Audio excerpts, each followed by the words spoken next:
Amen. Thank you, Garrett. And what an awesome declaration that song has. In a world filled with changes and just fluctuation, there is one thing that always remains. There is one thing that is consistent that we can count on, and that is the love of the Lord and what Romans tells us, the fact that we can never be separated from it. And that is a beautiful, amazing truth. So there's good advice, and there's bad advice, and then there's advice that has the potential to completely change the course of your life. And I received some advice that I believe played a big part in changing a little bit of the course of my life. And I've told this before, and I believe I say it every year during our Senior Sunday service, and I'll continue to say it every year afterwards because it's just meaningful to me. And so hopefully this will be a great benefit reminder to you. But the advice that was given to me was advice from my parents, and they would tell me this every single time I left our house. So in the morning when I woke up and it was time to go to school, before I would head off and walk out the door, we would sit and we would pray together. My mom and I, Dad was already at work, and then she would say one thing to me. Every time I left to go out on a Friday night, to go out on a date or to hang out with my friends, Mom and Dad were there. We would pray before we left, before I walked out the door, and they would say this to me. And it was partially a line from the movie Lion King. And it was, remember who you are, but then coupled with, and remember whose you are. Remember who you are, and remember whose you are. And I remember being so aggravated, and I hated hearing those words sometimes, because sometimes I was walking out my door and I thought, I don't want to be reminded of this, right? I know where I'm headed. I'm trying to get in trouble. And I wish you just wouldn't say that, because then it makes it really hard to go do what I want to go do, right? But this was this advice that sometimes throughout the course of my life, I felt like as I was walking out those doors, I would receive this reminder of my identity. And this was echoing in my head constantly. Don't forget that you are not only our child, but don't forget that you're a child of God. And it dictated a lot of the things that I did. As I mentioned, sometimes I was planning on getting in some trouble, and those words would echo in my head, and I would think, I had better not. And so these words that had been spoken to me, this advice, this reminder that had been given to me, echoed in my head. And sometimes it kept me out of trouble. Sometimes it kept me on the path that I needed to be on. And I believe because of that, it steered me in a lot of ways towards life, and it spared me of a lot of scars and a lot of pain. But there was also other times in my life where I chose to go a completely different direction than what I believe the Lord intended for me to go. And I'll be very honest with you this morning, there were times in my life where I was walking towards darkness, where I was walking away from the Lord, and it was my own choosing. And I desired more than anything to look like everyone else on my campus when I was in college. And it was those words that had been buried into my heart when I was about 22, 23 years old. After I'd wandered away from the Lord, those words that beckoned and reminded me, hey, come home. Don't forget who you are. You're spending all of your time, you're spending all of your energy trying to look like the world around you. Don't forget that you are a child of God. Advice and reminders sometimes have the ability to change the course of our lives completely, steering us back towards the Lord. That's why these Sundays that we have every year where we honor our graduates in high school, we know we have several that are graduating from college. I believe that you guys are walking out of something right now, and you are walking through a very big door. And so like my parents took the opportunity with me, we as a church want to take an opportunity with our seniors to just stop before you walk out the door and to give you a reminder, to give you a word of advice. But I tell you the story of my parents' advice because I want you to understand that I don't take this opportunity lightly when we speak to these seniors who are walking out, because we understand, and I understand, just how important a good word of advice can be in bringing us back towards the Lord. And so every year we share something, a word of advice for these seniors. And so this year, I've thought a lot, I've prayed a lot, and this is what I believe God has put on my heart. This is what I believe our young people, not just our seniors, but for many of you guys sitting up here on the front row, you'll be in this spot in just a couple of years. And so this is my encouragement. This is the advice to you. And it comes from Psalm chapter 66. Psalm chapter 66. And the advice is just as simple as this. Come and see. The psalmist in chapter 66 gives this invitation. He says, come and see what the Lord has done. If you've got your Bibles, open up to Psalm 66. I want to read this with you. Psalm 66 begins like this. Shout for joy to God, all the earth. Sing the glory of his name. Make his praise glorious. Say to God, how awesome are your deeds. So great is your power that your enemies cringe before you. All the earth bows down. They sing praises to you. They sing the praises of your name. And then the invitation. Come and see what God has done. His awesome deeds for mankind. So I love the way the whole psalm starts off because there's this extreme excitement, it seems to be, in the voice of the psalmist. I know we can't hear his voice, we don't get his tone, but I believe it comes through in the words that the psalmist has penned here. As he begins this shout to God, give him praises. The whole earth bows down before him. And so there seems to be this enthusiasm as though I'm going to bust because God is so great. Like I've just got to tell everyone about it. And the psalmist has this enthusiasm for the Lord, and he says, listen, the whole earth bows down before him. And then he gives the invitation that I believe is so important for our young people, but for many of us, if not all of us, this morning. He says this, come and see what the Lord has done. I believe the psalmist is offering an invitation here that's an important invitation. And that is to not only just come and know about the Lord, but to come and experience the Lord. For our young people, for our seniors in particular, you guys are entering into a season of your life right now where you're going to be receiving a lot of invitations to experience things. You're going to be receiving a lot of invitations to experience things, a lot of these experiences with promises attached to them. So come here, go through this path, go through this track for a career, for a course of study, and that will make you successful. If you just do this, it will make you successful, it'll make you wealthy. Or you'll be invited to experience some relationships. Just experience relationships in this fraternity, sorority, social club, whatever it is, this group of friends, and you will find fulfillment. Just experience a new relationship with this young woman or this young man, and you will find satisfaction and fulfillment and joy in that. And we could go on and on and on of all the experiences as you walk out this door of high school and as you enter into a world that you're going to be inundated with. But there's one, and not all of these things are bad, right? But there's one experience that I believe that we are invited into that the psalmist speaks of here that sets all of these other experiences into context.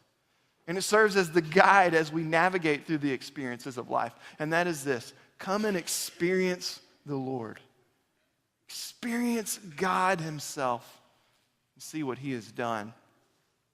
The psalmist is inviting us to not only just know of the Lord, but to experience the Lord. You see, knowledge is informative, right? Knowledge is good. To know things about God is a great thing. And we spend a lot of time pouring knowledge into these students from children's ministry on up. And knowledge is, don't get me wrong, knowledge is good. It's informative. And we need to be informed about the Lord. We need to be informed about the word of the Lord. But if we only stop at information about God, then I believe we're cheating ourselves to the riches of the relationship that Jesus Christ has afforded us through his death on the cross. Knowledge is informative, but a relationship, an experience with God, that's transformative. There's something transforming about knowing and experiencing and living and walking with the living, breathing God. So the psalmist gives this beautiful invitation. Just come and see. Just come and see the things that he is doing. I want to focus on a couple of the things that the psalmist gives us as he continues on here. The first thing is this, come and see that he is active. And so verse 5 ends with this, come and see what he has done, his awesome deeds for mankind. And then verse 6, he continues. And this is going to be sort of a theme that you see throughout a lot of the Psalms. as they're going to talk about what God has done in Israel. So listen here. It says, he turned the sea into dry land. We remember this story from Exodus. They passed through the waters on foot. Come and let us rejoice in him. He rules forever by his power. His eyes watch the nations. Let not the rebellious rise up against him. So we see this protection of the Lord. We see this provision of the Lord as he's opening the seas. Praise our God, all peoples. Let the sound of his praise be heard. He has preserved our lives, and he has kept our feet from slipping. For you, God, tested us. You refined us like silver. You brought us into prison and laid burdens on our backs, yet you let people ride over our heads. We went through the fire and water, but you brought us into a place of abundance. And so what the psalmist does here is he's detailing some of the things that Israel has seen in their history. Some of the ways that they have seen that this is not a God who has just set things in motion and then stepped back to watch and see how it all plays out. What the psalmist reminds Israel, what the psalmist reminds the next generation of young Israelites is this: God is active and present with his people. Come and experience a God who is active in the lives of the people who follow him. He is there to protect. He's there to provide. He takes care. He's restoring. He's even refining us, the text tells. And so the very first thing that we see in this psalm that I believe is so important is the psalmist invites us to experience a God who is very active and present in our lives. He hasn't stepped back. There's this intention and this love and this compassion that we see in God as he chooses to be involved in the lives of his people. And it doesn't stop with Israel. Because what we see is that God continues to work and to be active in the lives of his people. In John chapter 5, verse 17, we see Jesus saying, after he's just done a healing and the Pharisees they're all up in arms about this. What Jesus says is this: my Father is always at his work to this very day, and I too am working. The active intervention of God in the lives of his people never seems to stop. Jesus says God is always working. God is always doing. God is always intervening. Jesus says, and I am doing the very same thing.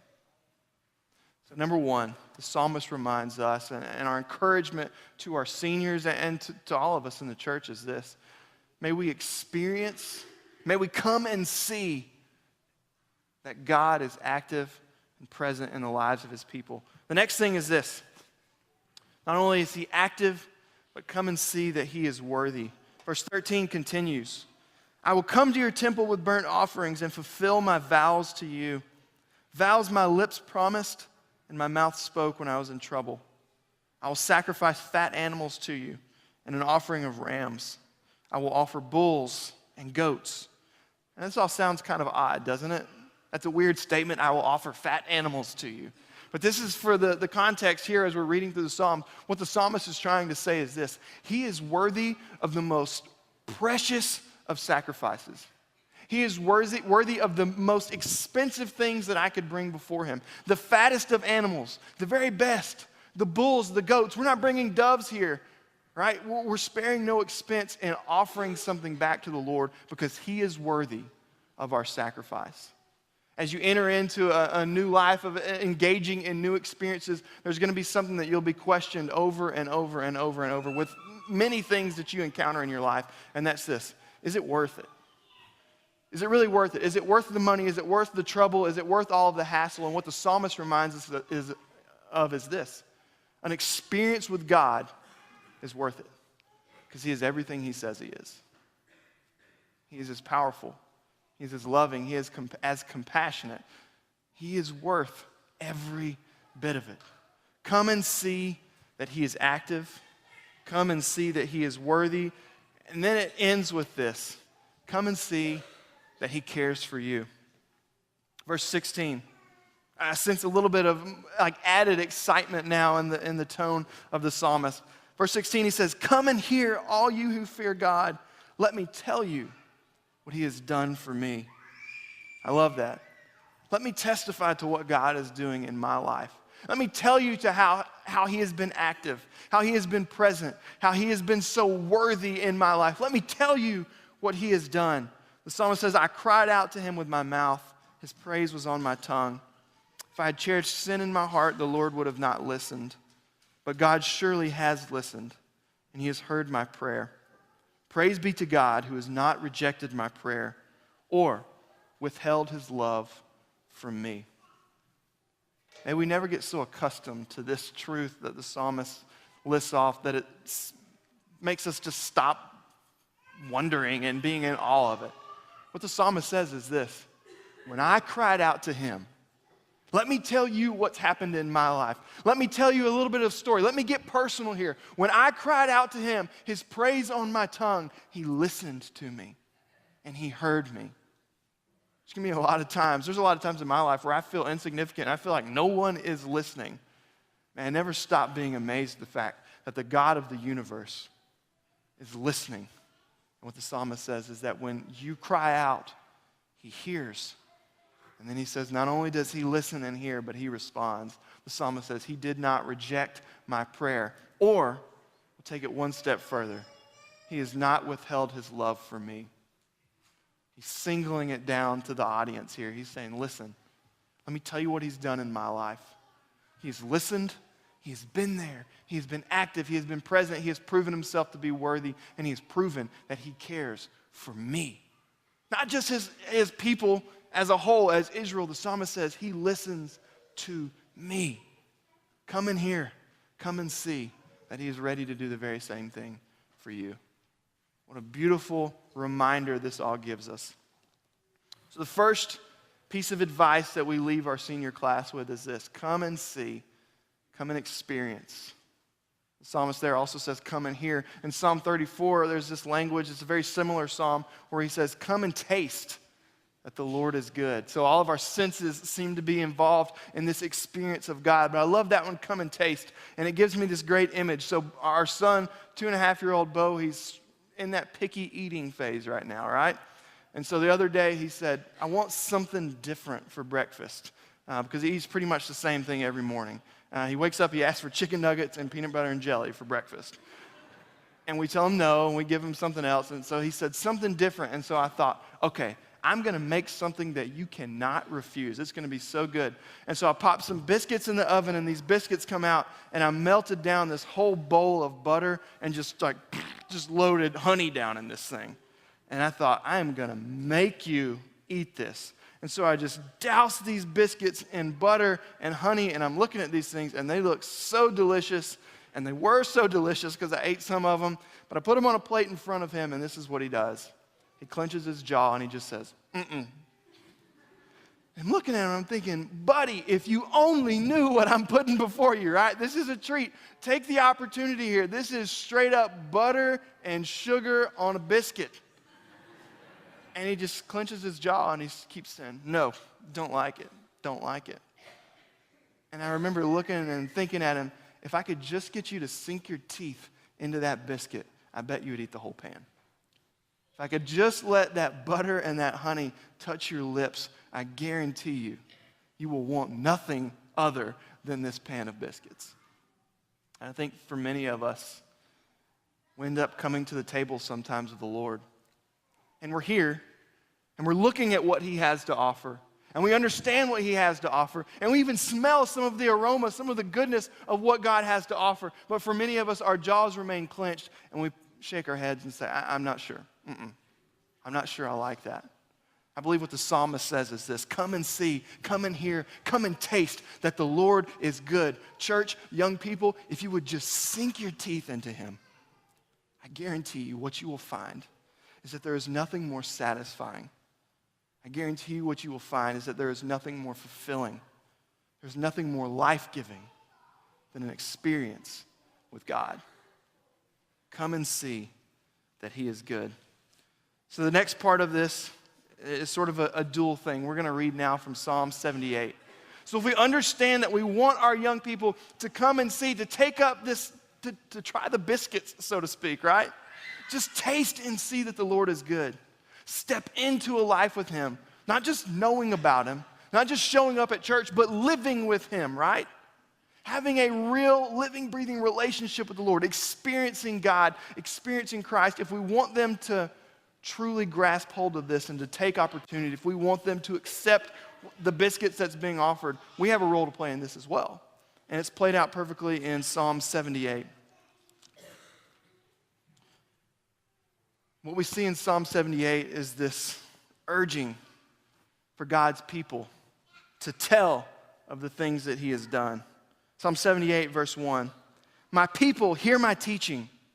I will listen to the words of my mouth. I will open my mouth with a parable. I will utter hidden things, things from old, things we have heard and known, things our ancestors have told us. We will not hide them from their descendants. We will tell the next generation the praiseworthy deeds of the Lord and his power and the wonders that he has done. I'll stop right there. First thing that we see here in Psalm 78 is this idea, I believe, of because we have been lifted up. Do you see what he says there? He says, we will utter these hidden things. This is a Hebrew word for riddles, but it's basically just saying some stories, some things with meaning, some things that will tell us how to live, tell us how to experience God. He says, we will open our mouths up with stories of what God has done, things that we have heard and things that we have known. How have we heard these things and how do we know these things? Because our ancestors have told us these things. It says that we will not hide these from their descendants. We will tell the next generation the praiseworthy deeds of the Lord. What I hear there, what I picture and I image is this thought of, because I have been lifted up so that I can see the Lord by my ancestors. Because I have been lifted up to a position where I have seen, where I have experienced Jesus Christ, I now have a duty and a responsibility to lift others up so that they can see. Get this image of a child being put on their father's shoulders? Maybe so they can see something at a parade or at a ball game. If you can't see, well, it's no problem. Let me pick you up and put you on my shoulders. And that seems to be their duty of the community of Israel here.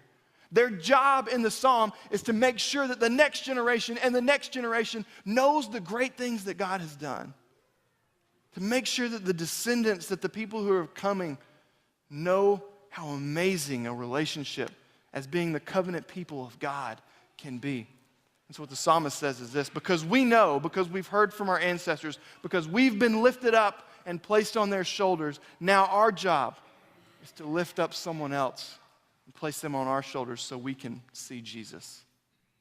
The question, the challenge that we have as a church is this: how well are we doing at this?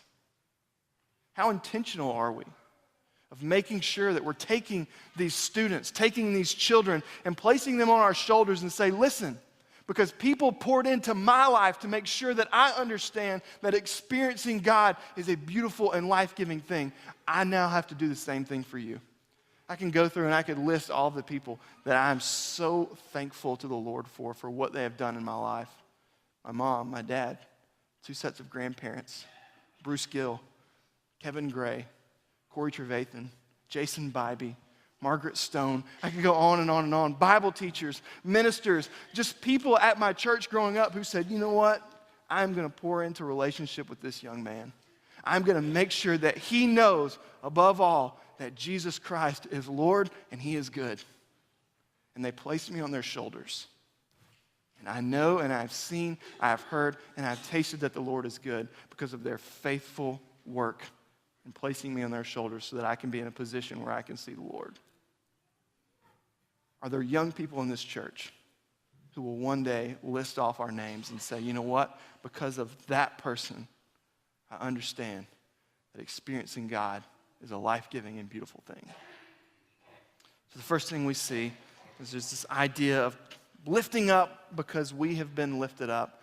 And the last thing is this: we will create expectation for God's great deeds. It continues, it says, he decreed statutes for Jacob, established the law in Israel, which he commanded our ancestors to teach their children, so the next generation would know them, even the children yet to be born, and they in turn would tell their children.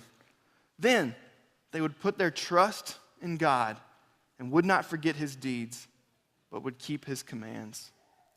Then, after we've placed them on our shoulders, after we've shown them what experiencing God looks like, after we've shown them what living with Jesus looks like, then, he says, they would put their trust in God and would not forget his deeds. So if the first thing gives us this image of placing someone on our shoulders, the second one is this: a kid just jumping into their father's arms. We took our students to Panama City last summer. It was the first time that Bo had ever really been in a swimming pool before. There was a kid that was a little bit older than him, and he saw that kid jumping in the pool. And so Natalie and I said, okay, we've got to be really, really cautious and watch him because he's going to want to jump in the pool. Sure enough, he did. And so we spent all afternoon. I just stood there, and he just jumped and jumped and jumped. And he jumped in the pool so many times, he jumped into my arms so many times, that what I eventually found out and realized is this. He just has an expectation that if I'm in that pool, all he's got to do is jump, and I'm going to catch him.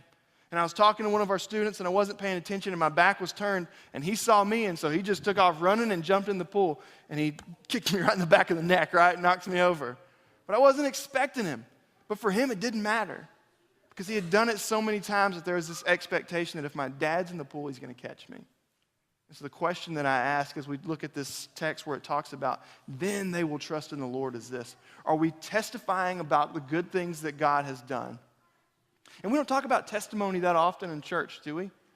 Because sometimes for us it seems to be, well, testimony, that's something that other churches do. That's not really our style. That's not the types of things that we talk about. I would argue that as a church of the Lord, that is absolutely our style. Read through the book of Acts. That seems to be their only style. Let us go tell about the things that God has done. He has done things in my life. I've seen him work in my life. I've seen how good he can be to his people. Why in the world would I ever keep that to myself? I think it's time that we start getting specific with our young people and saying, let me tell you, like the psalmist does in Psalm 66, let me tell you what he did for me. This story might sound outlandish, but he's been working in my life. He's been working in my heart. He has worked to heal our family, whatever the story may be. May we get specific as we place these young people on our shoulders and say, this is what God is doing. Because if we do that, I believe what we begin to start doing is creating an expectation in our young people. An expectation that life with the Father is good. That life with the Father is adventurous. That life with the Father is fulfilling. That life with the Father is satisfying. That life with the Father is the only life to live. And may we create such an expectation that they are willing to just jump right in to a life with the Father. Young people, our plea, our urge, our cry today is the same one that you see in the Psalms, and that is this. Come and see. Just try. Step in. Sink your teeth into a life with the Lord and see that he is good. And to the church this morning, our challenge is this.